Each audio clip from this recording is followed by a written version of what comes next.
The Jewish people have long maintained both physical and religious ties with the land of Israel. The first appearance of the name of Israel in the historic record is the Merneptah Stela, circa 1200 BCE. During the biblical period, two kingdoms occupied the highland zone, the Kingdom of Israel in the north and the Kingdom of Judah in the south. The Kingdom of Israel was conquered by the Neo-Assyrian Empire and the Kingdom of Judah by the Neo-Babylonian Empire. Upon the defeat of the Babylonian Empire by the Achaemenid Empire under Cyrus the Great, the Jewish elite returned to Jerusalem and the Second Temple was built. In 165 BCE, the independent Hasmonean kingdom was established. Although coming under the sway of various empires and home to a variety of ethnicities, the area of ancient Israel was predominantly Jewish until the Jewish-Roman Wars. After this time, Jews became a minority in most regions, except Galilee. The area became increasingly Christian after the 3rd century, though the percentages of Christians and Jews are unknown, the former perhaps coming to predominate in urban areas, the latter remaining in rural areas. Jewish settlements declined from over 160 to 50 by the time of the Muslim conquest.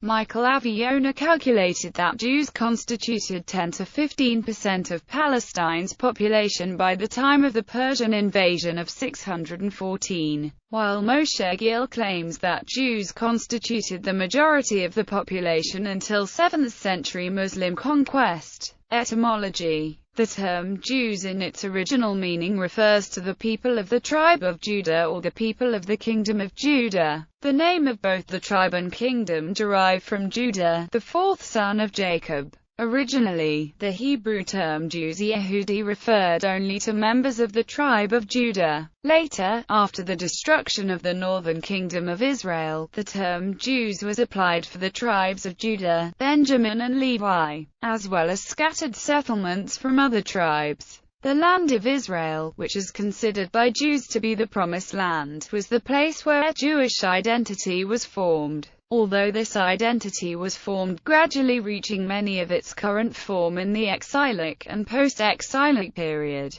By the Hellenistic period, the Jews had become a self-consciously separate community based in Jerusalem. Ancient times. Early Israelites. The name Israel first appears in the stela of the Egyptian pharaoh Merneptah c. 1209 BC. Israel is laid waste and his seed is not. This Israel was a cultural and probably political entity of the Central Highlands, well enough established to be perceived by the Egyptians as a possible challenge to their hegemony, but an ethnic group rather than an organized state. Ancestors of the Israelites may have included Semites who occupied Canaan and the Sea peoples. According to modern archaeologists, sometime during Iron Age a population began to identify itself as Israelite, differentiating itself from the Canaanites through such markers as the prohibition of intermarriage, an emphasis on family history and genealogy,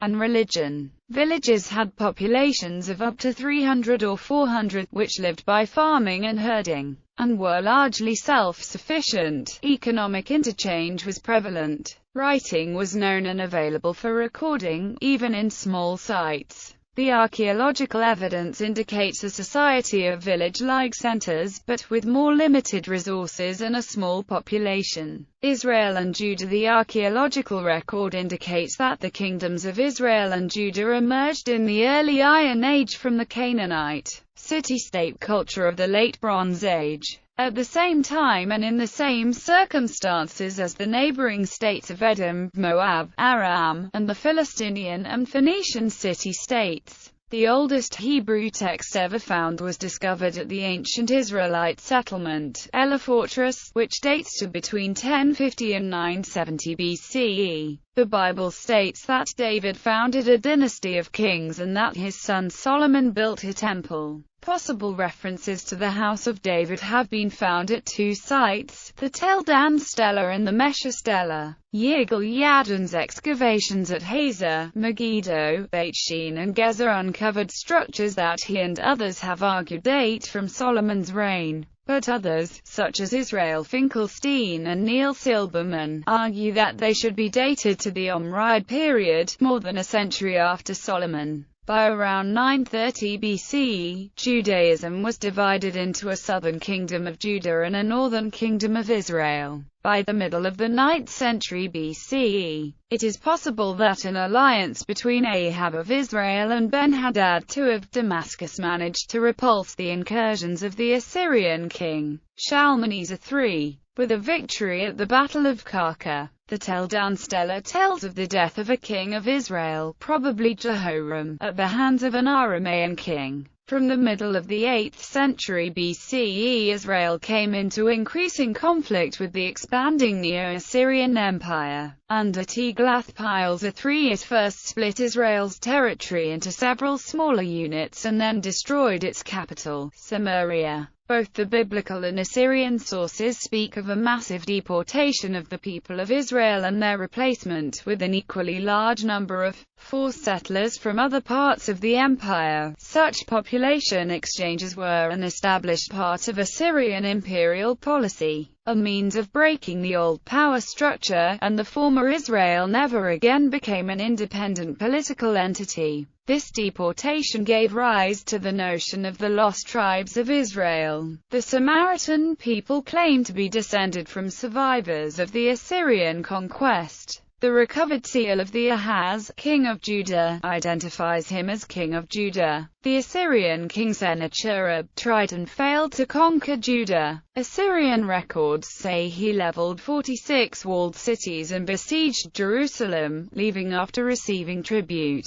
During the reign of Hezekiah, a notable increase in the power of the Judean state is reflected by archaeological sites and findings such as the Broad Wall and the Siloam Tunnel in Jerusalem. Judah prospered in the 7th century BCE, probably in a cooperative arrangement with the Assyrians to establish Judah as an Assyrian vassal. However, in the last half of the 7th century, Assyria suddenly collapsed, and the ensuing competition between the Egyptian and Neo-Babylonian empires for control of Palestine led to the destruction of Judah in a series of campaigns between 597 and 582. Exile under Babylon. The Assyrian Empire was overthrown in 612 BCE by the Medes and the Neo-Babylonian Empire. In 586 BCE, King Nebuchadnezzar II of Babylon conquered Judah. According to the Hebrew Bible, he destroyed Solomon's temple and exiled the Jews to Babylon. The defeat was also recorded by the Babylonians in the Babylonian Chronicles.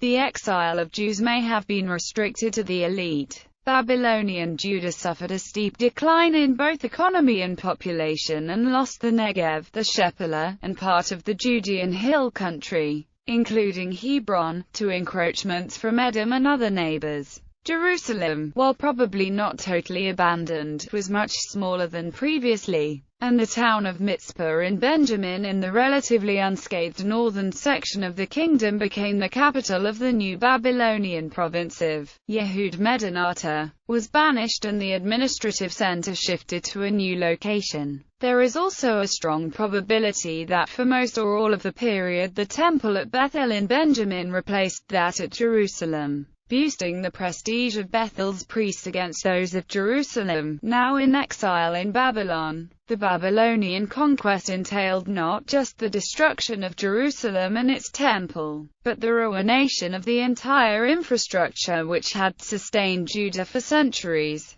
The most significant casualty was the state ideology of Zion Theology, the idea that Yahweh, God of Israel, had chosen Jerusalem for his dwelling place and that the Davidic dynasty would reign there forever. The fall of the city and the end of Davidic kingship forced the leaders of the exile community, kings, priests, scribes and prophets, to reformulate the concepts of community, faith and politics. The exile community in Babylon thus became the source of significant portions of the Hebrew Bible. Isaiah chapters 40 to 55, Ezekiel, the final version of Jeremiah, the work of the priestly source in the Pentateuch, and the final form of the history of Israel from Deuteronomy to 2 Kings theologically. They were responsible for the doctrines of individual responsibility and universalism, and for the increased emphasis on purity and holiness. Most significantly, the trauma of the exile experience led to the development of a strong sense of identity as a people distinct from other peoples, and increased emphasis on symbols such as circumcision and Sabbath observance to maintain that separation.